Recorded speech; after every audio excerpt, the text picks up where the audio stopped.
Hello my dear friends, मेरी channel health ज्ञानालय में आप सबका बहुत बहुत स्वागत है। और आज हम आपको all India institute of medical science new Delhi द्वारा कंडक्ट किए जाने वाले नॉर्सेट 6 जिसकी वैकेंसी आ चुकी है, इसके बारे में एक एक करके सारी डिटेल बताने वाले हैं। क्योंकि आप किसी भी पॉइंट में मिस्टेक करते हैं तो आपको बहुत भारी पड़ सकता है, इसलिए इस चैनल में अंत तक बने रहिए और देखिए इसके एग्ज़ाम से जुड़ी हुई सारी अपडेट्स। ओके, तो हम शुरू करते हैं कि ये एग्ज़ाम में एलिजिबिलिटी क्राइटेरिया क्या होगा, कौन कौन इस एग्ज़ाम को दिला सकते हैं। तो यहाँ पे एसेंशियल क्वालिफ़िकेशन जो है इसमें बीएससी नर्सिंग और पोस्ट बेसिक बीएससी नर्सिंग मांगा गया है, जिसमें रजिस्ट्रेशन होना बहुत ज़्यादा ज़रूरी है।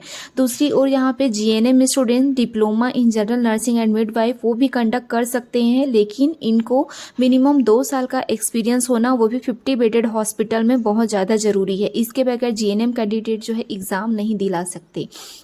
तो इन बातों का ध्यान रखिए और रजिस्ट्रेशन होना बहुत ज़्यादा ज़रूरी है। फिर हम बात करते हैं एज लिमिट का। तो एज रिलैक्सेशन भी मिलेगा कैटेगरी बेसिस, लेकिन यहाँ पे age limit 18 year to 30 year दिया गया है और एज पर योर कैटेगरी यहाँ पे एज रिलैक्सेशन दिया गया है। फिर बात करते हैं एप्लीकेशन फ़ीस की। तो एप्लीकेशन फ़ीस जनरल और ओबीसी कैंडिडेट के लिए 3000 रुपीज़ है, जो कि नॉन रिफंडेबल है, जो कि एक बार कट गया तो आफ्टर एग्ज़ाम अपीयरेंस भी आपको रिफ़ंड नहीं होगा। लेकिन हम बात करते हैं एससी एसटी कैंडिडेट और ईडब्ल्यूएस कैंडिडेट की, तो उनको 2400 रुपीज़ फ़ीस के रूप में देना होगा, ऑनलाइन पे करना होगा, और जब ये एग्ज़ाम अपीयर करेंगे तो उनको अकाउंट में रिफ़ंड कर दिया जाएगा। वहीं पे हम डिसेबिलिटी वाले पर्सन की बात करें तो हैंडीकैप पर्सन के लिए फीस माफ़ होगा। फिर हम बात करते हैं कि एग्ज़ाम का मोड किस रूप में होगा।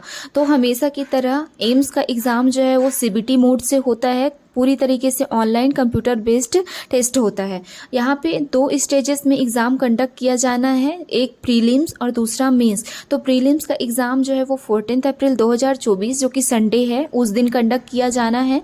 जो कैंडिडेट प्रीलिम्स का एग्ज़ाम पास कर लेंगे वही स्टूडेंट जो है स्टेज 2 के लिए एलिजिबल होंगे, और स्टेज 2 मेंस का एग्ज़ाम जो है वो 5 मई 2024 को कंडक्ट किया जाना है। तो चलिए हम मोड ऑफ एग्जामिनेशन की बात कर लेते हैं। तो मोड जो है ऑनलाइन मोड होने वाला है। इसके लिए साइट आप यूज़ करेंगे www.aimsexams.ac.in।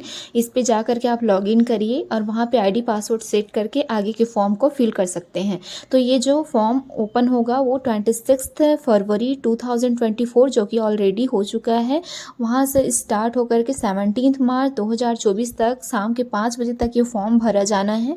जब आप रजिस्ट्रेशन फॉर्म भरेंगे तो उसका एक कॉपी प्रूफ के लिए प्रिंट आउट निकाल के रखिए, ताकि आप जो पेमेंट करेंगे उसका भी प्रूफ रहे। अगर फॉर्म में किसी टाइप का मिस्टेक हो जाता है तो उसको करेक्ट करने के लिए आपको डेट दिया गया है।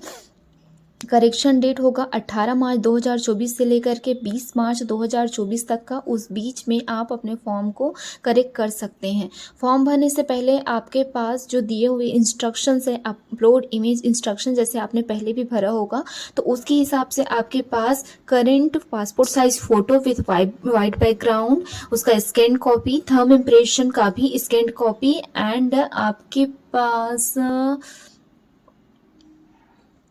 Photo signature and thumb impression तीनों का स्कैन्ड कॉपी और एक प्रॉपर केबी में लोड किया हुआ होना चाहिए, जिसे आप अपलोड करेंगे तभी वो एक्सेप्टेबल होगा।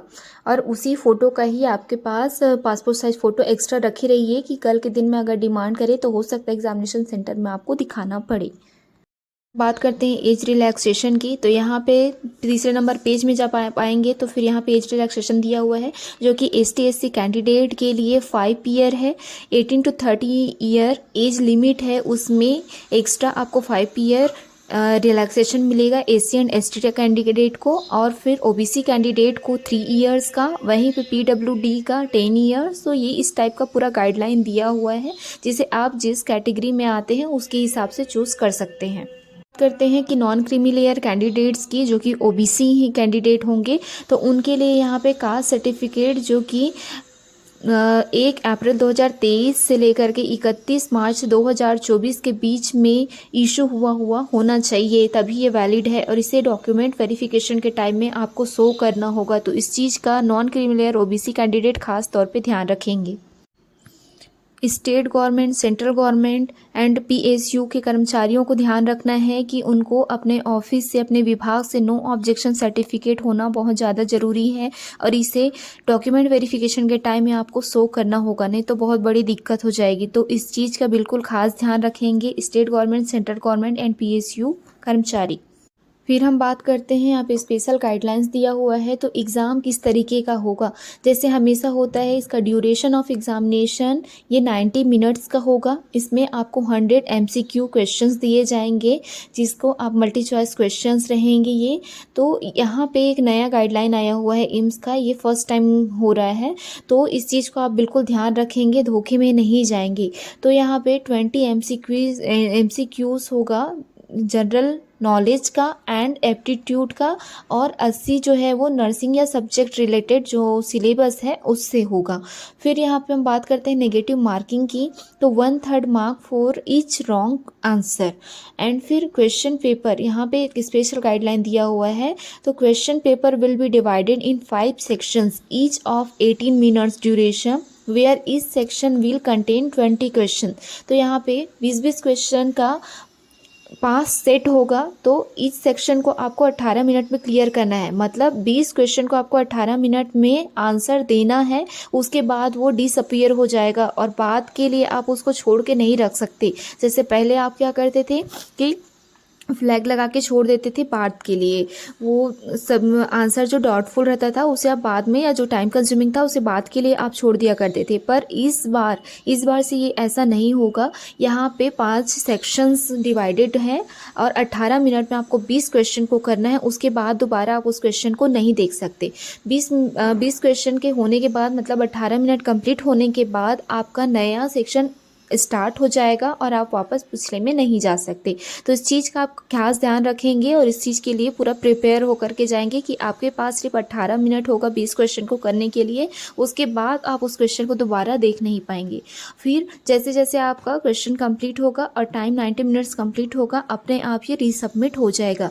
ये जो नया गाइडलाइन है वो प्री और मेंस दोनों में अप्लाई होगा, तो इस चीज़ को आप बिल्कुल ध्यान रखेंगे, इसके लिए प्रैक्टिस करके जाएंगे। हम नेक्स्ट पेज में देखते हैं, तो यहाँ पे जो लिस्ट निकलेगा प्री क्वालिफाइड कैंडिडेट का, वो टोटल वैकेंसी का 5 टाइम्स होगा। ठीक है, मतलब 5 गुना ज़्यादा कैंडिडेट लोग का क्वालिफाइड लिस्ट निकलेगा, जो कि स्टेज 2 के लिए क्वालिफाइड होंगे।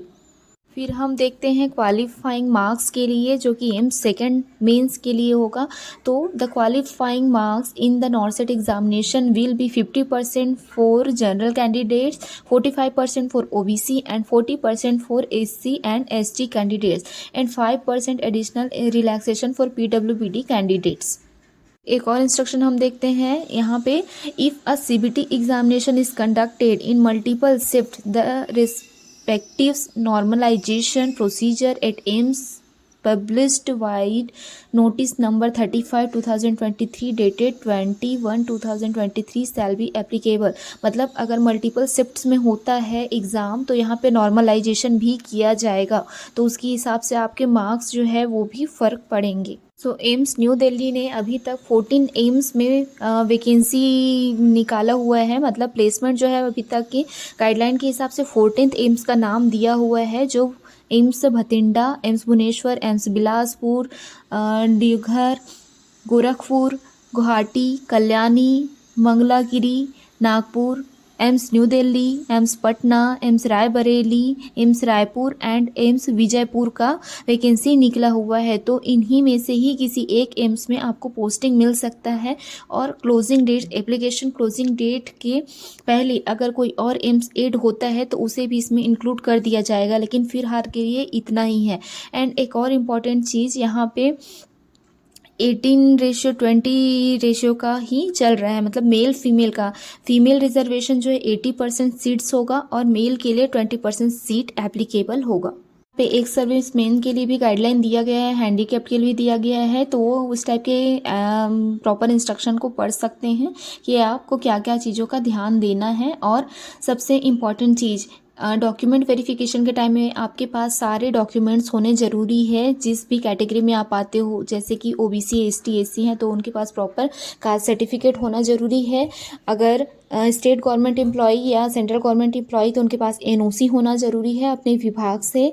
वैसे हैंडीकैप्ड कर्मचारियों की, हैंडीकैप्ड कैंडिडेट्स को हैंडीकैप्ड सर्टिफिकेट होना ज़रूरी है, प्रॉपर टाइम में इशू हुआ। अदरवाइज डॉक्यूमेंट वेरिफिकेशन के टाइम पे आपको प्रॉब्लम फेस करना पड़ सकता है, और अगर नहीं है तो आप ऑलरेडी डिस्क्वालीफाइड हो जाएंगे, या अगर आप किसी टाइप का फॉल्स डॉक्यूमेंट सबमिट करते हैं तो आपके लिए मतलब लीगल कार्रवाई हो सकता है। तो किसी भी टाइप का रॉन्ग इन्फॉर्मेशन आपको नहीं देना है, जो आपके पास है उसी को ही आप फिल करें फॉर्म में, और डॉक्यूमेंट वेरिफिकेशन के टाइम में उसी को ही सबमिट करें। So all the very best आपको एग्ज़ाम के लिए। खूब तैयारी करिए और आपका मेहनत रंग लाए। अगर आपको और किसी भी टाइप की जानकारी चाहिए तो यहाँ पे टोल फ्री नंबर भी दिया गया है 1800117898। तो इसमें आप कॉल करके कंफर्म कर सकते हैं, जो भी आपके डाउट है उसके लिए आप क्वेरी रेज कर सकते हैं, तो वहाँ से आपको जवाब मिल जाएगा। और इस एग्ज़ाम के लिए साइट होगा www.mexam.ac.in। इस पर आप लॉगिन करके जल्दी से जल्दी फॉर्म भर सकते हैं, जिससे आपको एग्ज़ाम का सेंटर जो है आपके नियरेस्ट मिल सके। All the very best.